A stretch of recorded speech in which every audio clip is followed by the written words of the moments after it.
ரீசெண்டாக Korean serial ஒன்றுத்துலேருந்து ஒரு scene பார்த்தேன்.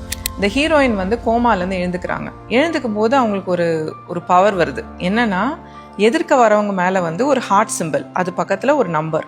அவங்களுக்கு எவ்வளவு இவங்க மேலே கேர் காமிக்கிறாங்கங்கிற குறிப்பிடுறது அந்த நம்பர். ஸோ முன்னாடியே பாய் ஃப்ரெண்ட் உட்காந்துட்டு இருக்காரு. பார்த்தா அந்த ஹார்ட் சிம்பிள் பக்கத்தில் 9ன்னு இருக்கு. இவங்களுக்கு ஒரே சந்தோஷமாயிடுச்சு. அப்பா, என் பாய் ஃப்ரெண்ட் எவ்வளோ லவ் பண்ணுறான்னு 9 out of 10 இருக்கு அப்படின்னு. கொஞ்ச நேரம் கழிச்சு வந்து ஹை ஸ்கூலில் வந்து ஒன் சைடடாக வந்து இவங்களை லவ் பண்ண ஒரு பையன் வந்து வரான்.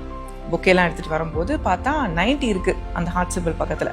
அப்போ தான் இவங்களுக்கு தெரியுது, it's out of 100 the mark, not out of 10ன்னு. 2 பேருக்குள்ளே சண்டை வந்துடுது, ஸ்கூல் ஃப்ரெண்டுக்கும் இந்த பாய் ஃப்ரெண்டுக்கும். அது என்னடா சத்தம்னு சொல்லிட்டு டாக்டர் உள்ளே வராரு.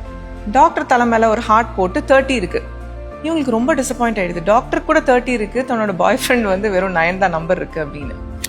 இந்த மாதிரி ஒரு டூல் நம்ம எல்லாருக்கும் இருந்தால் நல்லா இருக்கும்னு நினைக்கிறீங்களா இல்லையா? ஆக்சுவலி வந்து கடவுள் வந்து நமக்கு யார் நல்லது செய்கிறாங்க, யார் கெடுதல் செய்கிறாங்க, யார் நல்லவங்க யார் கெட்டவங்கன்னு கண்டுபிடிக்கிறதுக்கு ஒரு டூல் வச்சுருக்காரு.